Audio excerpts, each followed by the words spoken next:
स्वागत है आप सभी का हिंदी एक्सप्लेन टीवी में। आज हम देखने जा रहे हैं एक साउथ कोरियन मूवी जिसका नाम है प्लीज डोंट सेव मी। अब इस मूवी का नाम सुन के ही आपको लग रहा होगा कि इस मूवी में हमें क्या देखने को मिलेगा। तो ये मूवी बहुत ही ज़्यादा कमाल की है, इमोशनल है और मतलब मज़ा आ जाएगा देखकर। तो वीडियो को एंड तक ज़रूर देखना।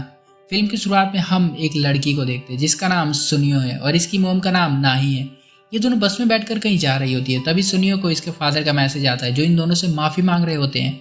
और फिर अगले ही पल हमें पता चलता है कि वो एक नदी में कूदकर अपनी जान दे चुके हैं। सीन कुछ दिन बाद का हमें दिखाया जाता है। अब नाही यानी कि सुनियो की मोम सुनियो को लेकर किसी दूसरी सिटी में शिफ्ट हो चुकी है। सुनियो को स्कूल में एडमिशन करवाया जाता है और यहीं हम इसकी क्लास में एक लड़के को देखते हैं जिसका नाम जंगकुक है। अब यहाँ पर ये देखकर इसको दीवाना हो जाता है और अपने साथ सीट ऑफर करता है, पर सुनियो क्लास प्रेसिडेंट के साथ जाकर बैठ जाती है। स्कूल के बाद सुनियो घर जाती है। अब फादर के जाने के बाद इनकी कंडीशन जो है वो बिल्कुल ही ख़राब हो चुकी है। इनके पास बिल्कुल भी पैसे नहीं बचे हैं और ये एक छोटे से घर में रहते हैं और काफ़ी गरीबी का सामना करना पड़ रहा है, पर ना ही सुनियो को किसी भी चीज़ की कमी नहीं होने देती है।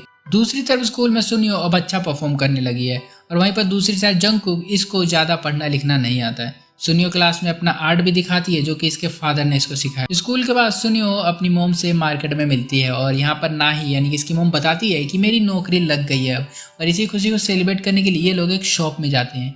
यहाँ का जो शॉप ओनर होता है वो सुनियो को काफ़ी गलत तरीके से टच करने की कोशिश करता है। अब ये देख कर नाही गुस्सा हो जाती है और इसे लेकर यहाँ से चली जाती है और उस शॉप पर दोबारा जाने से मना करती है। घर पहुँच इनको पता चलता है कि नाही की एक फ्रेंड आई हुई है अपने पैसे मांगने के लिए, क्योंकि इसकी मोम ने यानी कि नाही ने इस लेडी से पैसे लिए थे जब ये लोग इस सिटी में इस घर में शिफ्ट हो रहे थे। पर यहाँ पर ये कहती है कि मेरे पास पैसे नहीं है, जब मेरे हस्बैंड की इंश्योरेंस के पैसे आ जाएंगे तो मैं वो तुमको दे दूंगी। ये लेडी कहती है कि तुमने एक लेडी को पैसे दिए थे जो कि गांव में शॉप चलाती है, तुम उससे अपने पैसे उधार क्यों नहीं ले लेती हो। और ये सारी बातें सुनियो यहाँ पर बैठकर सुन रही होती है। अगले दिन स्कूल में सबको पेंटिंग बनानी होती है। सुनियो बहुत अच्छी पेंटिंग बनाती है। एक तालाब है और वहीं पर पीछे पहाड़ है और काफ़ी सुंदर पेंटिंग है। और उसके बाद ये वॉशरूम चली जाती है और तभी यहाँ पर जंगकुक अपने कुछ निकम्मे दोस्तों के साथ आता है और ये लोग इसके ड्राइंग को पेंसिल चलाकर ख़राब करने लग जाते हैं। जब सुनियो देखती है तो गुस्से में पेंटिंग को डस्टबिन में डाल देती है और इन्हें खूब सुनाती है।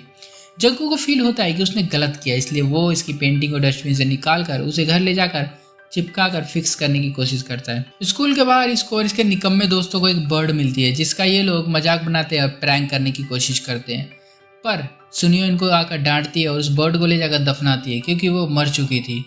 अब यहाँ पर जंगकुक इसकी हेल्प करता है और इसी दौरान ये दोनों फ्रेंड बन जाते हैं। और अगले दिन स्कूल में सुनियो से मिलने के लिए इसकी दादी आती है जो इसे कहती है कि तू मेरी प्यारी बेटी है, मतलब बहुत प्यार दिखाती है। ना ही वो जैसे ही पता चलता है वो यहाँ पर आती है और इन दादी माँ को यहाँ से ले जाने की कोशिश करती है, पर ये दादी माँ यहाँ पर ड्रामा करने लग जाती है ये बोल के कि मुझे इंश्योरेंस का आधा पैसा चाहिए, नहीं तो मैं यहाँ से कहीं नहीं जाने वाली हूँ। ना ही इनको बताती है कि अब इंश्योरेंस के पैसे नहीं आए हैं और ना ही आने वाले हैं। अब ये सारी चीज़ें सुनियो उनके क्लास के सारे बच्चे देख रहे होते हैं। इसके बाद सबको पता चल जाता है कि सुनियो के फादर की डेथ हो चुकी है।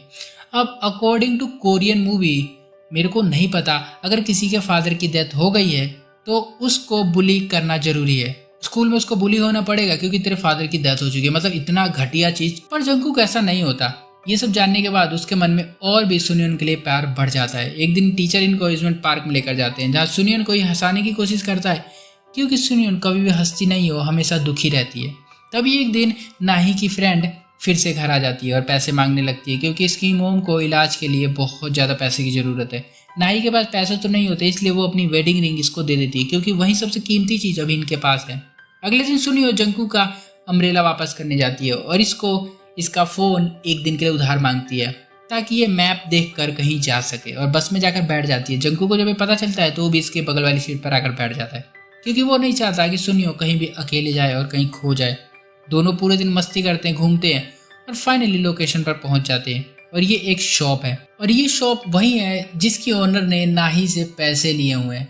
अब यहाँ पर सुनियो अपनी मोम के पैसे मांगती है शॉप ओनर से, पर ये कहती है कि मैंने पैसे दे दिए हैं उनको, तो अब मैं क्या दूं। बेचारी का मुंह लटक जाता है सुनियो का और ये यहाँ से फिर वापस घर आ जाती है। और घर आने पर इसको इसकी मोम नहीं मिलती है। बाहर जाकर ढूंढती है तो इसकी मोम इसको दिखती है जो कि इसी को ढूंढ रही थी क्योंकि ये आज सुबह से गायब थी और इसके पास फ़ोन भी नहीं था कि ये फ़ोन कर सके और ना ही इसकी मोम के पास फ़ोन था।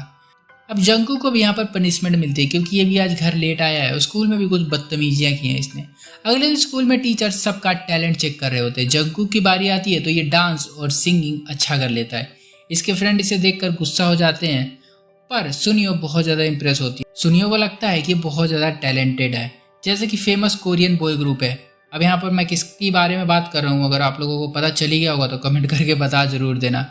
वहीं पर जंगू के निकम्मे फ्रेंड जो होते हैं इससे लड़ाई भी करने लग जाते हैं, ये बोल के कि तू सुनियो के आगे पीछे घूमता रहता है और हमें इग्नोर करता है। अब ये बात सुनियो सुनती है और इसे दूर रहने लगती है। उसी रात सुनियो की मोम बहुत देर तक काम कर रही होती है और वो घर नहीं आती। सुनियो को इसके फादर की घर पे डायरी मिलती है जिसे वो पढ़ने लगती है और अगले दिन स्कूल में स्विमिंग क्लासेस के दौरान वो स्विमिंग पूल में कूद कर अपनी नाक को बंद कर लेती है और अपनी सांस रोकने की कोशिश करती है। जंकू क्या करता है, उसे देख पानी में आता है और उसे पूछता है कि क्या हुआ। और यहाँ पर सुनियो काफ़ी इससे इरिटेट हो जाती है और चुपचाप चली जाती है बिना कुछ बोले। अगले दिन जंकू किसको देखता है कि पार्क में बैठकर उसी डायरी को शांति से पढ़ रही होती है। जंकू किसको डिस्टर्ब नहीं करता है। सुनियो जब घर जाती है तो रात हो चुकी होती है और इन लोगों के पास इतने भी पैसे नहीं है अब कि ये अपने घर के बिजली का बिल भर सके। इस वजह से लाइट इनके आगे चली जाती है। अब अगले दिन क्लास में सुनियो की लड़ाई भी हो जाती है क्योंकि इसको जो क्लासमेट होते हैं, जो बच्चे हैं, सारे पूरे दिन इसके फादर की बातें करते रहते हैं कि क्यों मरे, कैसे मरे और मतलब यही सारी। अब उनको इस बात से क्या मतलब ये पता नहीं। अब ये बात सुनकर किसी को भी गुस्सा आएगा और सुनियो बिल्कुल ऐसा ही करती है। वो सुनकर ये सारी बातें गुस्से में लड़ाई कर देती है। जंकू किसकी साइड लेने आता है पर वो उसको भी अपना गुस्सा दिखाती है और कुछ दिनों तक स्कूल नहीं आती। ये देख के जंकू को काफ़ी फिक्र होने लग जाती है।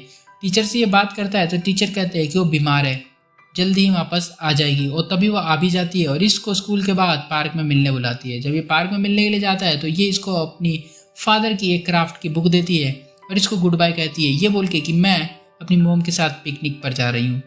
जंकुक बहुत सैड होता है। वो घर जाकर शुरू वाली पेंटिंग को देखता है और उसे कुछ अजीब अजीब सा लगता है। वो भागकर सुनियो के अपार्टमेंट में जाता है और यहाँ पता चलता है कि सुनियो यहाँ से अब हमेशा के लिए जा चुकी है और उसका सामान कुछ लोग यहाँ पर पैक कर रहे होते हैं। इसी में उसके फादर की डायरी मिलती है जिसमें सुनियो ने लिखा है प्लीज़ डोंट सेव मी, जो कि हमारे मूवी का नाम भी है।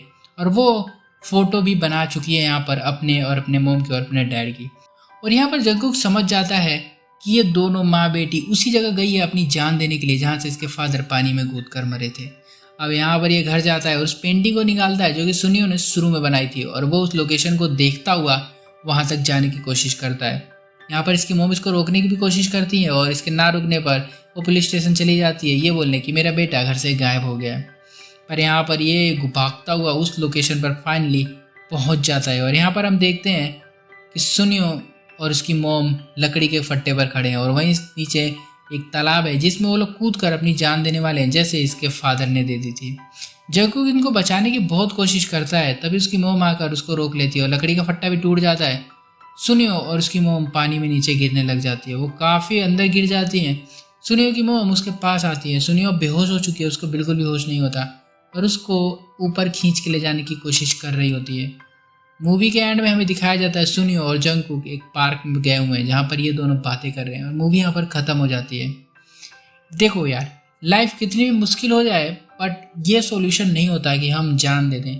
यहाँ हम मानते हैं कि ना ही दिन रात काम किया करती थी, बहुत मेहनत करती थी, फिर भी वो इतने पैसे नहीं कमा पा रही थी कि वो एक अपना कर्जा चुका सके और दूसरा वो अपनी फैमिली को यानी अपनी बेटी को पाल सके। उसकी ज़िंदगी बहुत ही ज़्यादा मुश्किलों से कट रही थी। अगर इस मूवी को हम डिटेल में देखेंगे बैठकर तो इसमें हमें ऐसे बहुत से सीन्स दिखाए गए हैं जिनको देखने के बाद हमें मतलब बहुत ही ज़्यादा अंदर से दुख होता है।